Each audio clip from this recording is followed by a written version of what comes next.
ठीक बच्चों, मैंने क्या बोला कि ये जो हमारा पॉइंट एम है ना, ये पॉइंट एम नहीं, ये हमने पॉइंट जो रिप्रेजेंट किया, ये किसे रिप्रेजेंट कर रहा है? ये एम एलिमेंट को रिप्रेजेंट कर रहा है। तो ये स्मॉल एम क्या हो गया हमारा? Element of sets. ये ए बी सी के एलिमेंट्स हो गए। ठीक है, अब जैसे मैंने ये देखो, ये जो हमारा पॉइंट लिखा, उसके बाद हमने एन लिखा, ये किसे रिप्रेजेंट कर रहा है? ये सेट के एलिमेंट को रिप्रेजेंट कर रहा है। ये हमने पॉइंट पी लिखा, उसके बाद हमने यहाँ पॉइंट लिखा, फिर पी लिखा। इसका मतलब ये जो पी है ये किसे रिप्रेजेंट कर रहा है? ये सेट के एलिमेंट को रिप्रेजेंट कर रहा है। ठीक है, अब बच्चों तुम ऐसे देखो कि ये जो पॉइंट है ना, ये पॉइंट ये किसे रिप्रेजेंट कर रहा है? ये एम एलिमेंट को रिप्रेजेंट कर रहा है। तो ये पॉइंट किस रीजन में है? ये जो पॉइंट है, ये पॉइंट सेट ए के अंदर नहीं है। ठीक है, तो ये पॉइंट सेट ए के अंदर नहीं है। इसका क्या मतलब हो गया कि ये जो एम एलिमेंट है वो सेट ए का, ये कैपिटल ए जो सेट है ना, इसका एलिमेंट नहीं है। ठीक है, अगर मैं बोलूं कि क्या ये जो एलिमेंट एम है वो सेट बी का एलिमेंट है, तो वो भी नहीं है, बिकॉज ये पॉइंट सेट बी के रीजन में भी नहीं है। सेट बी का रीजन क्या है? ये है ना सेट बी का रीजन, तो इसके अंदर भी नहीं है। इसका क्या मतलब हुआ कि ये जो पॉइंट एम है वो सेट बी में भी नहीं है। इसका मतलब m is not element of set b, m is not element of set a। अब मैं बोलूं क्या ये m जो है, ये पॉइंट जो है, क्या ये सेट s का एलिमेंट है? तो बिल्कुल है। क्यों s का एलिमेंट है? बिकॉज ये s का रीजन क्या हो गया? s का तो रीजन ये पूरा रेक्टेंगल हो गया ना, तो इस रेक्टेंगल में कहीं भी कोई पॉइंट लो, वो तो सेट s का एलिमेंट हो जाएगा, और जो कि होना भी चाहिए। क्यों? बिकॉज s जो है हमारा यूनिवर्सल सेट है, तो यूनिवर्सल सेट तो सबका सुपर सेट होता है। ठीक है, अब जैसे तुम आ जाओ, ये वाला जो पॉइंट है ये किसे रिप्रेजेंट कर रहा है? एन एलिमेंट को। अब ये देखो कि ये जो पॉइंट है ये किस सेट में है? ये सेट ए के अंदर तो है बट बी के अंदर नहीं है। तो एन क्या होगा? Belongs to n is element of set A but n is not element of set B. ठीक है, अब अगर मैं बोलूं कि एन क्या सेट एस का एलिमेंट है, तो बिल्कुल है, बिकॉज एन क्या होगा? इस रेक्टेंगल के अंदर ही लाई कर रहा है, तो एन क्या होगा? Element, n is the element of set S. ठीक है, ये बात आ गई समझ में। अब जैसे मैं पी को देखूं, तो ये जो पॉइंट पी है ना, पॉइंट पी बोलने का मतलब कि ये जो पी एलिमेंट है ये सेट बी के अंदर भी है। देखो ये रीजन है ना बी का, तो इस बी रीजन में भी है। इसका मतलब पी क्या होगा? बी का भी एलिमेंट होगा। फिर ये जो पी है हमारा एलिमेंट, ये ए के रीजन में भी है, तो इसका क्या मतलब होगा कि ये जो पी है वो ए सेट का भी क्या होगा? एलिमेंट होगा। और पी क्या होगा? यूनिवर्सल सेट का भी एलिमेंट होगा। ये तो बहुत ऑब्वियस सी बात है। तो यही बात यहाँ पे मैंने लिखा हुआ है, इसे एक बार देख लेना। ठीक है, तो ये हो गया हमारा पेज नंबर 20। यहाँ तक कोई डाउट नहीं होना चाहिए। ठीक है, अब आ जाओ बच्चों ऑपरेशंस ऑन सेट्स। सेट में कौन कौन से ऑपरेशंस लगते हैं वो देखते हैं। This is operations on sets. ठीक है, सबसे पहला जो ऑपरेशन है वो होता है यूनियन ऑफ टू सेट्स, दो सेट्स का यूनियन। ये ऑलरेडी बेसिक मैथमेटिक्स में मैंने इसको डिटेल से समझा रखा है, बट फिर भी एक बार देख लो। यहाँ पे क्या बोल रहा है? The union of two sets A and B is the set of all those elements which are इधर इन ए और इन बी और इन बोथ। और का मतलब क्या होता है? या। हिंदी में और का मतलब क्या होता है? या। इसका क्या मतलब है कि अगर दो सेट ए और बी का हमने यूनियन लिया, तो उन सारे एलिमेंट्स को लिखना है जो या तो सेट ए का एलिमेंट हो, या बी का एलिमेंट हो, या दोनों का एलिमेंट हो। मतलब क्या होगा कि जब हम ए यूनियन बी सेट लिखेंगे, तो वो एलिमेंट हमें इंक्लूड करना है जो सेट ए में हो, या बी में हो, या दोनों में हो। ठीक है, वो सारे एलिमेंट का अगर हमने सेट बना लिया तो वो क्या मिल जाएगा हमें? A union B. तो हमने ए यूनियन बी को कैसे लिखेंगे? ए यूनियन ए यू, ऐसे करके यू लिखते हैं। ठीक है, A union B. A union B को अगर मैं बोलूं सेट बिल्डर फॉर्म में लिखेंगे, तो सेट बिल्डर फॉर्म में कैसे लिखेंगे? इसे क्या बोलेंगे? The set of all x, the set of all x such that x जो होगा ना वो कैपिटल ए का एलिमेंट होगा और बी का एलिमेंट होगा। और का मतलब या तो ए का एलिमेंट होगा या तो बी का एलिमेंट होगा, या तो ऐसे भी बोल सकते हो या तो दोनों का होगा। मतलब क्या है कि अगर मैं ए यूनियन बी की बात करूं, तो ए यूनियन बी या तो सेट ए का एलिमेंट होगा या तो बी का एलिमेंट होगा। अगर सेट ए के सारे एलिमेंट को हमने लिख दिए, ठीक है, तो ऐसे तुम देखो कि चलो एक एग्जांपल देख के ज्यादा क्लियर हो जाएगा। मान लो कि हमने एक सेट ए लिख लिया, मान लो एक ऐसे लिख लिया 1 2 3 4 लिख लिया सेट एलिमेंट। ठीक है, एक बी एलिमेंट हमने कैसे लिख लिया? 3 4 5 6 लिख लिया। अब मैं बोलूं कि ए यूनियन बी लिखो, तो ए यूनियन बी लिखने का क्या मतलब होगा कि वो सारे एलिमेंट लिखो जो सेट ए में हो या बी में हो या दोनों में हो। तो अगर मान लो ए इंटरसेक्शन हमने बी निकाला तो ए इंटरसेक्शन बी का क्या हमारे पास 3 और 4, ठीक है। अगर हमने ए यूनियन बी में पहले ए सेट को हमने लिख दिया 1 2 3 4, बात आ रही है समझ में, 1 2 3 4 को अगर हमने लिख दिया तो ए और बी के बीच में जो कॉमन एलिमेंट होगा वो तो लिखा गया इसमें, बिकॉज ए और बी के बीच में जो कॉमन एलिमेंट होगा वो तो सेट ए में भी होगा ना। तो 3 4 तो ऑलरेडी आ गया। अब हमने क्या किया, ये 3 4 को हटा दिया और बचा हुआ जो एलिमेंट है ना बी का वो भी लिख दिया। तो हमें क्या मिलेगा, अब हमें ए यूनियन बी सेट मिल गया, ठीक है। अब तुम ए यूनियन बी सेट का कोई भी एक एलिमेंट उठा लो, मान लो 1 उठा लिया, ये 1 है, बिलोंग्स टू क्या है, एलिमेंट है ए यूनियन बी का। तो इसको हम क्या बोल सकते हैं कि 1 जो एलिमेंट है ना वो या तो सेट ए में होगा या बी में होगा, या तो ए में होगा या बी में होगा या दोनों में होगा। तो 1 क्या है हमारे पास, ए में है, तो ठीक है। या बोलने का मतलब क्या होता है, और का क्या मतलब होता है, ऑप्शन होता है। ये बात को मैंने कई बार बता रखा है। एंड का मतलब क्या होता है, कंपल्सन होता है, या फिर तुम बोलो ऐसे कि एंड जो होता है वो इंटरसेक्शन को इम्प्लाई करता है और जो होता है वो यूनियन को इम्प्लाई करता है। तो अब जैसे मैंने कोई दूसरा एलिमेंट उठाया 2, तो 2 भी ए यूनियन बी है का एलिमेंट है। अब मैं क्या बोलूंगा कि 2 जो होगा ना वो या तो ए का होगा या तो बी का होगा, या हो सकता है या दोनों का हो। तो 2 देख लो ए का है, ठीक है, बी का नहीं है। अगर मान लो मैंने 4 उठा लिया तो 4 मैं क्या बोलूंगा, ये 4 भी ए यूनियन बी का एलिमेंट है। तो मैं क्या बोलूंगा, 4 जो एलिमेंट होगा या ए का होगा या बी का होगा या दोनों का होगा। तो 4 क्या है, दोनों का है, देख लो 4 दोनों में प्रेजेंट है। तो ये बात यहाँ पे क्लियर होगा, ठीक है। अब हमने क्या बोला, ए यूनियन बी हमने लिखा, तो ए यूनियन बी को हमने क्या लिखा, the set of all x such that x belongs to A और एक्स बिलोंग्स टू बी। इसको हम हिंदी में क्या बोलेंगे, उन सारे एक्स का सेट बनाओ जो कि ए का एलिमेंट है या बी का एलिमेंट है, जो ए का एलिमेंट है या बी का एलिमेंट है। फिर हमने क्या बोला, ए यूनियन बी को क्या बोला, the set of all x such that x belongs to ए।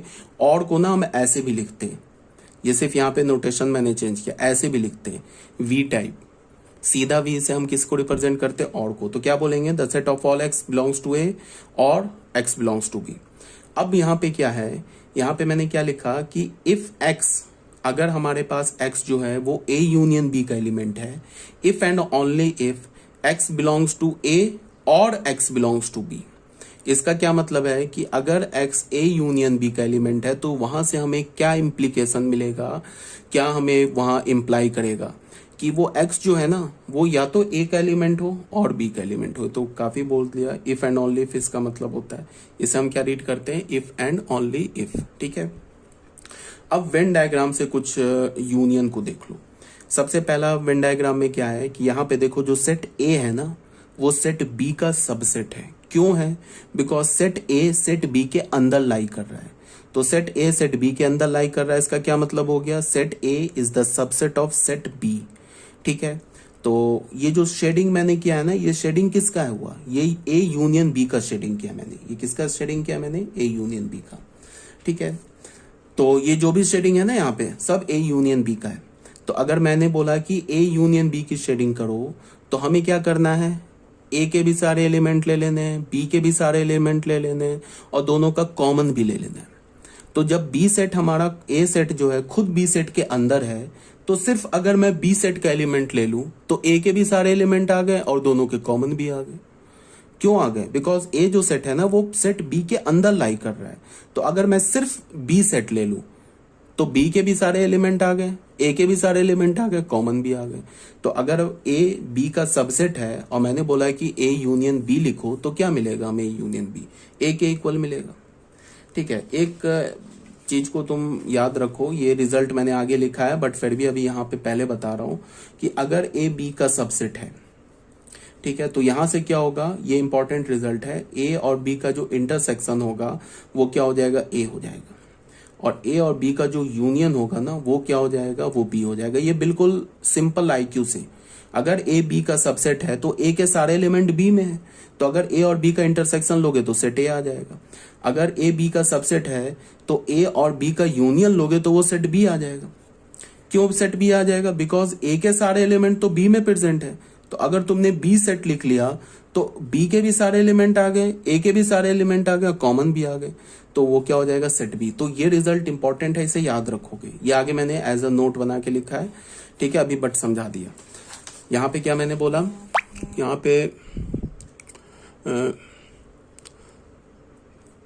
पे मैंने तुम्हें बोला कि ए यूनियन बी मैंने लिखा कब, जब ए बी का इंटरसेक्शन होगा। तो शेडिंग जो हम करते हैं ना, शेडिंग किस रीजन का करते हैं, जिस रीजन का हम, जैसे हमने यहाँ पे क्या लिया, ए यूनियन बी, तो ये जो शेडिंग हुआ है ना, ये शेडिंग रीजन किसे रिप्रेजेंट कर रहा है, ए यूनियन बी को। किस में, किस केस में, जब हमारा सेट ए सेट बी का सबसेट है, तब ए यूनियन बी जो हमारा होगा ये शेडिंग रीजन हो जाएगा। अब अगर मैं बोलूं ए और बी का इंटरसेक्शन क्या होगा, तो वो ऑब्वियस सी बात है ए होगा। क्यों, because A is the subset of B. अगर ए के सारे एलिमेंट बी में प्रेजेंट है, तो दोनों का तुम कॉमन रीजन लोगे तो क्या होगा, ए के सारे एलिमेंट आ जाएंगे। तो ए के सारे एलिमेंट आ गए, इसका मतलब सेट ए आ गया, ठीक है ना। अगर मैं बोलूं ए यूनियन बी क्या होगा, तो वो बी होगा, भी समझाया, ठीक है, because A is the subset of B. अब यहाँ पे बच्चों देखो, ये जो हमारा सेकंड वेन डायग्राम मैंने लिया है, ये मान लो ये ए वेन डायग्राम हो गया, इसे हमने बी मान लिया और इसे हमने सी मान लिया। अब तुम यहाँ पे ध्यान से देखो, इसमें क्या हो रहा है, पहले ए और बी सेट को देखो। ये ए बी का सबसेट नहीं है और बी ए का सबसेट नहीं है, दोनों एक दूसरे का सबसेट नहीं है। क्यों नहीं है, बिकॉज ए सेट बी के अंदर नहीं है, ए सेट बी के अंदर नहीं है तो ए बी का सबसेट नहीं है, बी सेट ए के अंदर नहीं है तो बी ए का भी सबसेट नहीं है, ठीक है। तो इस केस में अगर मैं ए यूनियन बी बोलूं, तो ए यूनियन बी का क्या मतलब होगा, तुम ऐसे देखो इसको। यहां पे मैंने एक वेन डायग्राम बनाया, इसको देखो, यहाँ पे वेन डायग्राम मैंने बनाया, ए सेट लिखा, सेट बी सेट लिखा हमने यहाँ पे, और बोला कि ए यूनियन बी की शेडिंग करो, ए यूनियन बी की क्या करो, शेडिंग करो, A union B set represent करो। तो ए यूनियन बी में क्या लिखते हैं, वो सारे एलिमेंट को लिखते हैं जो ए में प्रेजेंट हो, फिर वो भी सारे एलिमेंट को लिखते हैं जो बी में प्रेजेंट हो, फिर वो भी सारे एलिमेंट को लिखते हैं जो दोनों में कॉमन हो। तो देखो बच्चों, ये जो रीजन है ना, ये रीजन, इस रीजन में अगर कोई भी एलिमेंट आया तो वो सिर्फ ए में प्रेजेंट है, बी में प्रेजेंट नहीं है। बिकॉज इस रीजन का में कोई भी एलिमेंट होगा, वो क्या होगा, वो सिर्फ और सिर्फ ए में प्रेजेंट होगा, ओनली ए में प्रेजेंट होगा। इस रीजन में कोई भी एलिमेंट आया, वो ओनली बी में प्रेजेंट होगा। समझ रहे हो ना बात को। और इस रीजन में अगर कोई भी एलिमेंट आया, वो ए और बी दोनों में प्रेजेंट होगा। बात समझ रहे हो। तो मैंने क्या बोला, ए यूनियन बी की शेडिंग करो। तो ए यूनियन बी में हम कौन सा एलिमेंट लिखते हैं, ए यूनियन बी को आप ऐसे भी बोल सकते हो कि जो सिर्फ ए में प्रेजेंट है उसे लिख लो, जो सिर्फ बी में प्रेजेंट है उसे लिख लो, और जो दोनों में कॉमन है उसे लिख लो। तो ए यूनियन बी आ जाएगा। जैसे अभी हमने लिखा ना यहाँ पे ए यूनियन बी, तो ये मैंने क्या लिखा, 3 4 हटा दिया। ये 1 2 क्या है, ये देखो, ये 1 2 क्या है, ये सिर्फ ए में प्रेजेंट है, बी में प्रेजेंट नहीं है। देख लो कहीं नहीं है ना 1 2। और ये 5 6 क्या है, ये सिर्फ बी में प्रेजेंट है, ए में प्रेजेंट नहीं है। और ये क्या है, दोनों में प्रेजेंट है। तो ए यूनियन बी को तुम ऐसे भी बोल सकते हो, only A union A intersection B union only B. मतलब ओनली ए वाले एलिमेंट लिख लो, ओनली बी वाले एलिमेंट लिख लो, और दोनों के कॉमन एलिमेंट लिख लो, तो भी हमें ए यूनियन बी मिल जाएगा। तो अगर मैंने बोला ए यूनियन बी का शेडिंग करो, तो एक शेडिंग ये हो गया, ओनली ए की शेडिंग हो गई, ये शेडिंग हो गई ओनली बी की, और ये दोनों की शेडिंग हो गई। तो ये कंप्लीट जो शेडिंग दिख रहा है ना तुम्हें, ये शेडिंग किसका हो गया, ए यूनियन बी का। ठीक है, यहां तक कोई प्रॉब्लम नहीं होनी चाहिए। अब बच्चों आ जाओ इसमें सी पार्ट में आ जाओ। सी पार्ट में क्या है कि ए सेट और बी सेट, अच्छा यहाँ पहले इसको डिस्कस कर लेते हैं। ये क्या है हमारा, ए यूनियन बी का शेडिंग है। कब, जब ए बी का सबसेट नहीं है, बी ए का सबसेट नहीं है। Neither A is the subset of B nor B is the subset of A. इस केस में ए और बी जो सेट है ना, वो ओवरलैप कर रहा है। दो सेट अगर ओवरलैप करेगा तो उसके बीच में कोई कॉमन रीजन आ जाएगा, कॉमन रीजन आ जाएगा। अगर उस कॉमन रीजन में कोई एलिमेंट होगा तो दोनों में कॉमन हो जाएगा। तो हम क्या बोलेंगे कि अगर कोई भी दो सेट ओवरलैप करे, इसका ये मतलब है कि दोनों सेट का जो इंटरसेक्शन है वो नल सेट नहीं है। ठीक है, तो हमने क्या बोला, A intersection B is not a null set. ठीक है, तो ये हमारा बी पॉइंट क्लियर हो गया। अब आ जाओ सी में। सी में क्या है कि ए और बी जो सेट है ना, ये दोनों डिसजॉइंट सेट्स है। ए अलग है, बी अलग है। अब मैंने बोला कि ए यूनियन बी लिखो, तो ए यूनियन बी लिखो। तो ए यूनियन बी कैसे लिखेंगे?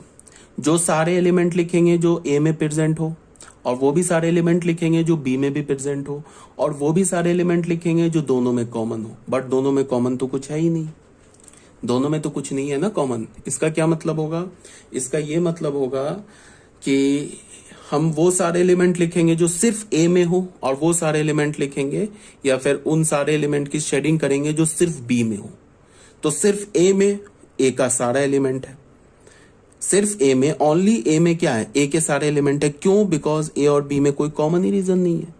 अगर मैं बोलूं ओनली बी के लिए क्या होगा? ओनली बी में क्या होगा? बी के सारे एलिमेंट आ जाएंगे। क्यों? बिकॉज ए और बी में कॉमन नहीं है। तो अब मैं अगर तुम्हें बोलूं कि ए यूनियन बी की शेडिंग करो, तो ए यूनियन बी की शेडिंग क्या होगी? ए सेट के को शेड कर दो और बी को कर दो। तो ये क्या हो रहा है? यहां से क्या आ रहा है? Only A only B, intersection कोई है ही नहीं। अगर इंटरसेक्शन होता तो उसकी भी शेडिंग कर देते। ठीक है, यही बोला जा रहा है इसमें। ए और बी का जो इंटरसेक्शन होगा वो एक नल सेट होगा। क्यों? Because both the sets are disjoint sets. तो ये बात क्लियर हो गई। अब बच्चों आ जाओ एग्जाम्पल नंबर 1 में। एग्जाम्पल नंबर 1 में क्या बोल रहा है कि हमारे पास एक सेट दे रखा है ए। सेट ए क्या हमारे पास 1 2 3, और बी सेट क्या दे रखा है 2 1 5 एंड 6। तो बोल रहा है फाइंड ए यूनियन बी। तो ए यूनियन बी कैसे निकालेंगे? ओनली ए ओनली बी और कॉमन लिख देंगे। तो ओनली ए क्या हमारा? ओनली ए जो है हमारा 3 है, तो ओनली ए लिख दिया। ये देखो 3 लिख दिया। ओनली बी क्या हमारा 5 एंड 6 है, तो देखो ये 5 एंड 6 लिख दिया। अब हमारे पास दोनों का कॉमन क्या 1 एंड 2, तो 1 एंड 2 भी लिख दिया। तो हमारा क्या मिल गया? ए यूनियन बी मिल गया। ठीक है, एक तो ऐसे लिख सकते हो। दूसरा क्या है कि जब भी तुम्हें बोले ना ए यूनियन बी लिखने के लिए, तो तुम क्या करो? पहले ए सेट को आंख बंद करके यहां तक लिख दिया, ए सेट को लिख दिया। अब देखा ए और बी में कौन सा कॉमन है, तो 1 और 2 तो आ गया यहाँ पे कॉमन। तो फिर इससे 1 2 को हटा दिया, बाकी बचा हुआ एलिमेंट जो 5 एंड 6 उसको भी लिख दिया। तो क्या मिल जाएगा हमें? A union B. तो ये भी क्लियर होना चाहिए, कोई प्रॉब्लम नहीं है। ये हो गया हमारा पेज नंबर 21। ठीक है, अब सेकंड एग्जांपल में आ जाओ। सेकंड एग्जांपल क्या बोल रहा है कि हमारे पास लेट ए, एक सेट हमारे पास, the set of all x such that x is a prime number less than 10। और बी सेट क्या बोल रहा है? The set of all x such that x belongs to Z and x is greater than -5 but less than 5, then find A union B. तो कोई problem नहीं है। ये ए सेट और बी सेट किस फॉर्म में लिखा हुआ है? ये ए सेट और बी सेट जो है हमारा सेट बिल्डर फॉर्म में लिखा हुआ है। तो पहले हमने इसको रोस्टर फॉर्म में कन्वर्ट कर दिया। ये क्या बोल रहा है कि उन सारे एक्स को लिखो जो कि प्राइम नंबर होना चाहिए और 10 से छोटा होना चाहिए। तो लेस देन 10, 10 से छोटा कितने प्राइम नंबर है? 2 3 5 एंड 7, वो लिख दिया। ए सेट को किस फॉर्म में लिख दिया? रोस्टर फॉर्म में। अब बोल क्या रहा है? उन सारे इंटीजर को लिखो जो -5 से ग्रेटर है, 5 से स्मॉलर है। तो -5 से ग्रेटर और 5 से स्मॉलर, तो इतने इंटीजर्स आ जाएंगे -4 to 4, उसको हमने लिख दिया। अब ए यूनियन बी लिखना है, तो ए यूनियन बी के लिए मैंने क्या किया? -4 से लेके 4 तक पहले सारे एलिमेंट लिख दिए आंख बंद करके। उसके बाद क्या देखा कि इस दोनों में कॉमन कौन सा है? इसमें कॉमन है 2 और 3, यहाँ 2 और 3 कॉमन है। तो 2 और 3, तो जब हमने बी सेट पूरा लिखा तो इसमें 2 और 3 तो कॉमन आ ही गया। ए सेट में क्या बचा? 5 एंड 7, उसको ऐड कर दिया। तो हमें क्या मिल गया? A union B. ठीक है, अब नोट नंबर 1 में आ जाओ। नोट नंबर 1 क्या बोल रहा है कि अगर एक्स ए यूनियन बी का एलिमेंट नहीं है, तो ये इंप्लाई करेगा कि एक्स ए का भी एलिमेंट नहीं होगा, एक्स बी का भी एलिमेंट नहीं होगा। अब तुम ऐसे सोचो, ए यूनियन बी जो है ना, वो ए और बी का क्या है? सुपर सेट है। जैसे अगर मैं बोलूं, यहां देखो, ए यूनियन बी जो सेट है ना, ए यूनियन बी, वो क्या हमारा? वो सुपर सेट है किसका? ए का भी। और ए यूनियन बी क्या हमारा? वो सुपर सेट है किसका? बी का भी। ये दोनों का सुपर सेट है। क्यों है? बिकॉज ए यूनियन बी में ए के सारे एलिमेंट ए यूनियन बी में मिल जाएंगे। क्यों? बिकॉज ए यूनियन बी में हमने क्या किया? ए और बी के एलिमेंट को मिला दिया ना। तो ए और बी के एलिमेंट को जब हमने एक साथ मिला दिया तो ए यूनियन बी में तो ए के सारे एलिमेंट मिल जाएंगे। या तुम ऐसे बोलो, ए के सारे एलिमेंट ए यूनियन बी में प्रेजेंट है। तो अगर ए के सारे एलिमेंट ए यूनियन बी में प्रेजेंट है तो ए यूनियन बी का सबसेट हो जाएगा। तो अगर ए ए यूनियन बी का सबसेट है तो A union B set A का सुपर सेट हो जाएगा, ठीक है। तो सेम लॉजिक से ए यूनियन बी क्या हमारा बी का भी सुपर सेट हो जाएगा। और मैं अभी तुम लोगों को क्या बता रहा था, मैं ये बता रहा था कि अगर कोई एलिमेंट सुपर सेट में नहीं है तो उसके सबसेट में हो ही नहीं सकता। तुम इसको ऐसे समझ लो कि तुम्हारे घर में जैसे मान लो कि कुछ भी ऐसे तुम समझ लो कि मान लो कि तुमने शॉपिंग करने जा रहे हो, ठीक है। अब मान लो कि कोई प्रोडक्ट तुम मान लो किसी शॉपिंग कॉम्प्लेक्स से शॉपिंग करते हो, कोई प्रोडक्ट अगर शॉपिंग कॉम्प्लेक्स में नहीं है तो वो तुम्हारे घर में थोड़े ना हो सकता है। क्यों? क्योंकि शॉपिंग कॉम्प्लेक्स में जितने भी प्रोडक्ट्स हैं, वो जितने भी आइटम्स हैं, वो सारे आइटम्स क्या है, सुपर सेट के एलिमेंट है, ठीक है। अब उसी सुपर सेट के एलिमेंट से तो तुम कुछ आइटम खरीदोगे, तो वो क्या हो जाएगा, जो तुम आइटम खरीदोगे वो आइटम क्या हो जाएगा, वो तो सबसेट हो जाएगा ना। मान लो कि तुम एक सेट ए बना लो कि तुमने जो आइटम परचेज किया, और एक सेट बी बना लो कि all the items present in a specific market, किसी मार्केट में सारे आइटम्स प्रेजेंट है, उसको तुमने सुपर सेट बना लिया, और जो तुमने परचेज किया उसको तुमने सेट ए बना लिया, ठीक है। तो अब तुम ऐसे सोचो कि अगर कोई आइटम मार्केट में ही नहीं है तो वो तुम थोड़े ना खरीद सकते हो, वो तुम्हारे पास भी नहीं हो सकता है। हाँ, अब ये हो सकता है कि अगर कोई आइटम तुम्हारे पास नहीं है तो वो मार्केट में प्रेजेंट हो सकता है, बट अगर कोई आइटम मार्केट में ही नहीं है तो तुम्हारे पास कैसे आ जाएगा। तो यही बात मैं बोल रहा हूं कि ए यूनियन बी जो है वो तो ए का सुपर सेट है, तो अगर कोई एलिमेंट ए यूनियन बी में ही नहीं है तो वो ए में भी नहीं आ सकता, और अगर कोई ए एलिमेंट ए यूनियन बी में नहीं है तो वो बी में भी नहीं आ सकता। रीजन क्या है, because both set A and B is the subset of A union B and A union B is the superset of A and B, ठीक है। तो यही बात यहाँ पे बोला जा रहा है कि अगर X belongs to A union B, ये इंप्लाई करेगा X is not equal, X not belongs to A union B। इसका क्या मतलब होगा कि X A का भी एलिमेंट नहीं होगा, एंड यहाँ कंपल्सन है, और नहीं बोलना, हम ऐसे नहीं बोल सकते कि X A का एलिमेंट नहीं होगा या X B का एलिमेंट नहीं होगा, ये गलत हो जाएगा, या नहीं बोलेंगे, हम बीच में वहां पे कंडीशन डालेंगे कि अगर X जो है वो A यूनियन B का एलिमेंट नहीं है तो X A का भी एलिमेंट नहीं हो सकता है एंड X B का भी एलिमेंट नहीं हो सकता है, ठीक है। अब आ जाओ सेकेंड पॉइंट में, अगर X A यूनियन B का एलिमेंट है तो ये क्या इंप्लाई करेगा, X या तो A का एलिमेंट होगा या तो B का, बीच में या यूज करेंगे, तो पहले ही बता रखा है, ये तो यूनियन का डेफिनेशन ही है कि अगर X A यूनियन B का एलिमेंट होगा तो X या तो A का होगा या तो B का होगा। थर्ड में हमने क्या बोला कि अगर यही पॉइंट जो अभी मैंने समझाया था ना यहाँ पे तुम लोगों को, ये देखो, ये जो पॉइंट समझाया था ना यहाँ पे कि अगर ए बी का सबसेट है तो ए इंटरसेक्शन बी ए के इक्वल होगा और ए यूनियन बी बी के इक्वल होगा, यही बात यहाँ पे लिखी हुई है कि if A is the subset of B then A union B is equal to B and A intersection B is equal to A. तो यहाँ तक क्लियर होगा।